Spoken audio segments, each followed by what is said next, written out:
Hello, everyone.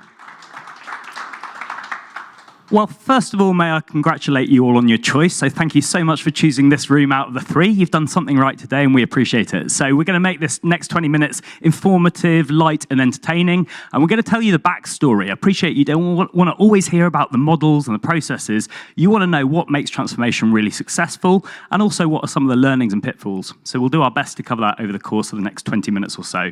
And we may also take some questions at the end, so please save those for us.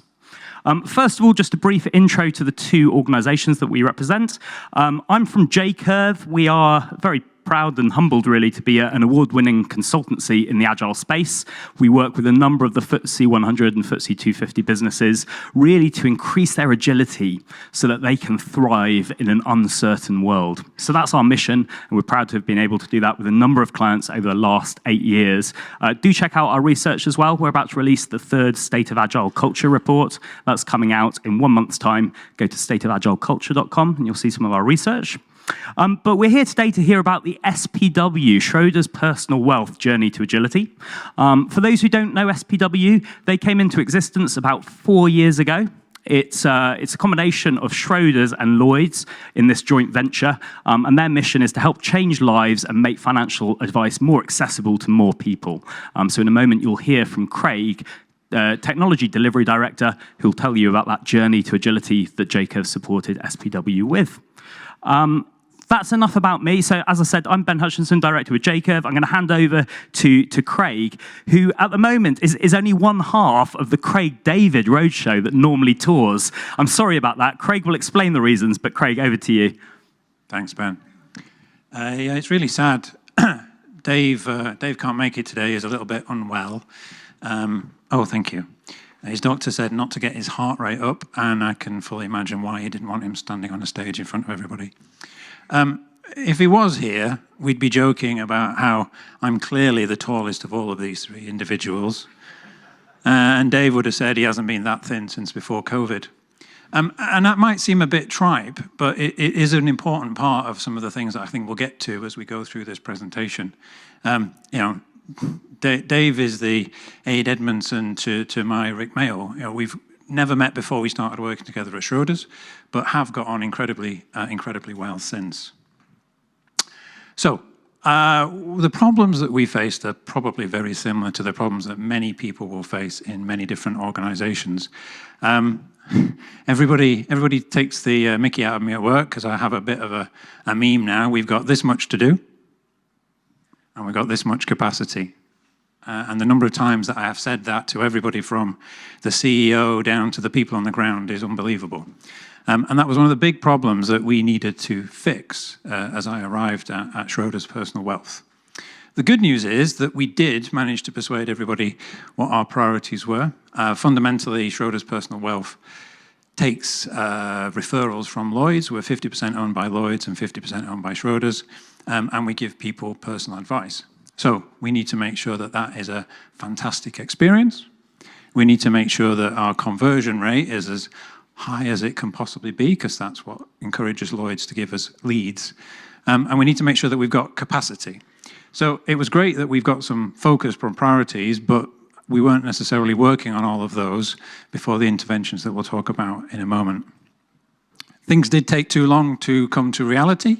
There was a program that was supposed to be delivered in October before I arrived. It didn't finish until March or May after I arrived, terribly late and behind schedule, done in a fairly waterfall manner. And the relationships weren't great. It was great seeing the conversation earlier about why don't we all just get on. We've got a whole bunch of people that sit under the coup. Project managers, sort of change project managers and change business analysts, and then a different set of people that sit under the CTO, the developers and the testers and technical business analysts. And things were being thrown over the wall between the two teams. It didn't work, and there was actual animosity between those two teams. This is one of those slides that I need to not talk through the detail of, because if I do, then I'm just going to tell you everything that's on the coming slides. So take this as a bit of a signpost. The big challenges that I am going to talk about in a minute, that animosity and how we fixed it, that siloed working, very much ideation from the top and telling people what to do from an executive level, And as I say, too much going on and not necessarily doing all the right things at the right time. So Ben wrote these slides. I think he was trying to flatter me by putting the technology delivery director role introduced on those slides to make me feel better and come and want to present to everybody. I joined January last year, and oddly, both the Chief Operating Officer and the Chief Technology Officer did want to work in an agile manner, but they couldn't agree on exactly what that looked like. And this raged on all the way up to about April. And I remember coming back to work somewhat frustrated after April because the two of them, between them, couldn't fix this. And we all went into London, the Chief Operating Officer, the Chief Technology Officer, Dave, who I didn't really know that well at the time, myself, and a representative from finance. And I think what happened was the Chief Operating Officer, who was not my boss, listened to how I thought Agile should work, and realized that what he wanted and what I wanted were the same things. And Dave and I had been doing a bit of work together, but didn't know each other terribly well, but we got on pretty well. And I think that that meeting was the point where there was an unlocking of tension at an executive level and recognizing that they could empower Dave and I principally to do what they wanted to do without them having to intervene. And that's kind of why I was talking about how Dave was missing before, because that relationship that we had and we have developed since with the same cultural references and the same desire, the same need to create a safe environment and empower people, and yet being quite different individuals. Dave's much more charming and would have done a better job at presenting than me. He's a salesman, he's an ex-advisor.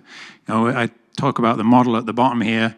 Dave is the product manager, he's the salesman, he has a dream, he's the front of house.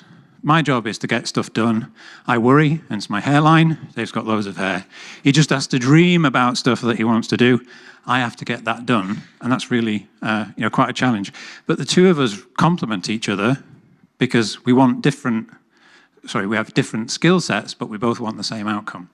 So that resulted in our first unblocking. Then we needed to decide how were we going to restructure these teams. On the left-hand side, you've got Attract and Onboard. This is the referrals that we get from Lloyds Banking Group. We're extremely lucky to have them as a parent company. We get lots of leads. We then need to make sure that we treat them in the most luxurious and efficient manner possible. We then figure out what advice they need in order to suit their needs. And then having done that, we need to make sure that the orders are placed on the platform and that we do the continuing servicing of those clients. So logically, if you think about a value stream, we were able to split our three teams primarily down these verticals. We have Salesforce as a CRM. So that picks up at all points of the journey. If you imagine customers might say, yes, I'd like some advice, but not now, come back in a period of time, or they've gone partway through the journey and drop out. That isn't something that sits in a vertical. So hence we've got value stream aligned teams as well as platform teams. And then underpinning all of that, we've got architecture and DevOps as enabling teams. So we resolved this between us, some inspiration from team topologies, and all the CTO and the crew were happy with that approach. Then we need to get the executive on board. And this is the point where J-Curve probably came onto the pitch. We took out a massive room as big as this one, brought in all of our executive team. Everybody brought a +1, and we did an exercise, essentially building Lego.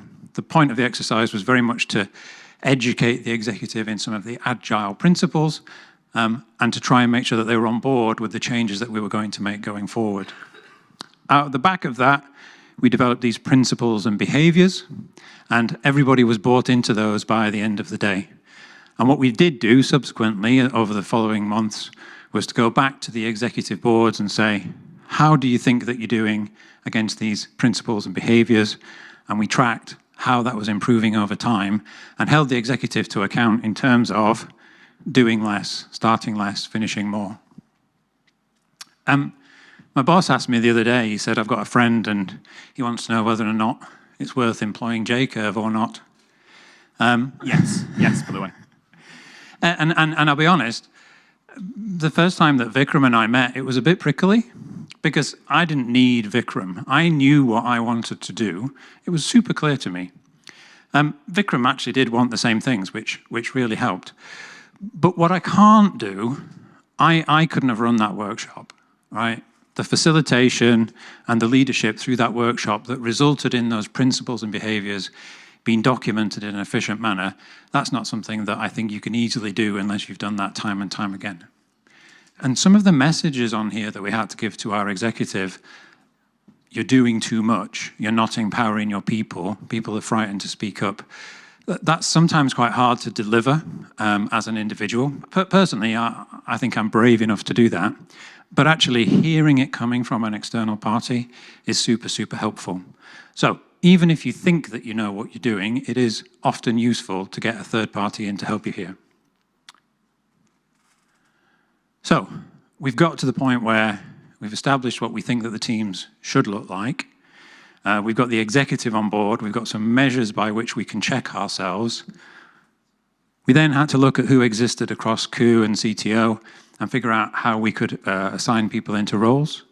So we picked as best we could who we thought were the natural product owners or product managers out of those teams, picked who we thought would be the natural delivery leads or scrum masters out of those teams, brought them all together and briefed them as to how we thought we were going to operate.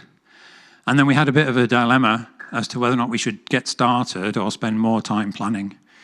Dave, I think, if he was here, would be saying he was in the camp of, let's do a bit more preparation. And I said, let's just get on and go. You know, agile as a way of working, particularly when you're introducing it to a new organization, I think you can spend all the time in the world thinking about what you're going to do and talking about what you're going to do.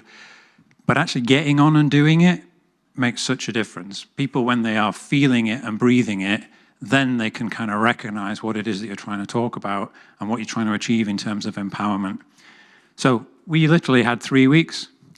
We got the product owners and the delivery leads to work together to do what we call declaring the intent. So from a bottom up in the, serve more clients, be more efficient, delight those clients, to play back what they thought were the key things for the executive to do. They did that about 3 weeks in advance of the first PI planning session so that we knew we were in about the right ballpark. And then everybody, developers, business analysts, testers, product owners, we all got together and did a quarterly PI planning, which would be much what anybody would expect.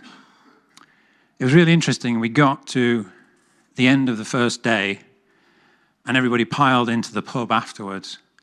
And sometimes I think when you have these sorts of events, everybody goes into the pub at the end of the day and they go, that was fantastic, that was brilliant, that was exactly what I expected to happen. They didn't say that. But sometimes everybody goes to the pub and they say, that was rubbish, that was awful, we're doing the wrong thing. And thankfully, they didn't say that either. Genuinely, everybody, I think, was going, I now understand what I'm trying to do. I'm mentally exhausted, but I'm probably pleased with the outcome on balance. And getting everybody together at the end of the day, I think, really did make a difference in bringing some of these individuals together who previously had been banging heads.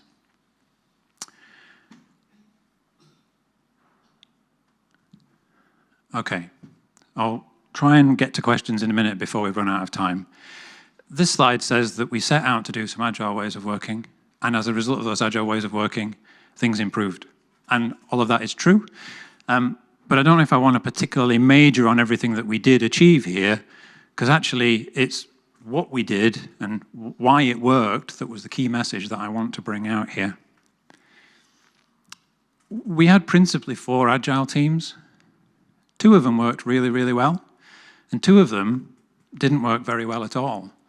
They'd all gone through exactly the same journey. They all had exactly the same level of empowerment. They all had similar remits, but it didn't all work. And the reason it didn't work in those 2 teams, I think, is the opposite as to why we were successful broadly in getting to this point. Dave and I got on really, really well. That was not by design. We just happened to have both been 1970s babies that grew up in the 80s with the same cultural references and love of Thundercats. One of the teams, you had a really outgoing and gregarious product owner and a much more reserved Scrum Master delivery lead. in a different team, you had a super disorganized product owner, albeit with a good vision about where he wanted to go, and a more outspoken and diligent delivery lead. Those two guys were both Northern boys, and the other were from all over the shop. But they worked really well together. The teams that didn't work well together was where I think the leadership of that team failed to trust each other. They didn't get the circle of trust that they should have within inside the teams. I don't think people felt truly safe in there. But I don't think that the leaders of those teams necessarily respected each other. I never wake up thinking that I'm in competition with Dave. I always wake up looking forward to talk to Dave because we nut out problems together. And I think that's how those two successful teams worked really well, and the teams that worked less well were principally because the individuals that led those teams didn't quite gel as well as they should have done. So I guess the underlying message, and I'll pause and take questions perhaps in a minute, is you can follow the methodology and you can read all the different books and all the different manuals, but at the end of the day, getting the right people into the right roles makes such a difference. And now all of our teams are performing because we've done some subtle shifting around. You know, we haven't actually had to release people from the organization. It's just about making sure that the right delivery lead and the right product owner are able to gel together. Ben, did you want to say anything else before we take questions? I think in the interest of time, we will go to questions. I will just call out one flag on the slides, though. We had very clear asks of the executive team, and you mentioned earlier about those values and behaviors and starting less and finishing more, and you'll see that continued throughout, and that's why we call out that graphic. By being clear with them when they start wavering and wanting to chuck more stuff in the hopper, we were able to say, no, this is where the value lies. Do you want to make a priority call? And that often changed the response we got from the exec. But thank you very much, Craig. I think it's important to hear what people are interested in. So thank you all. Thank you.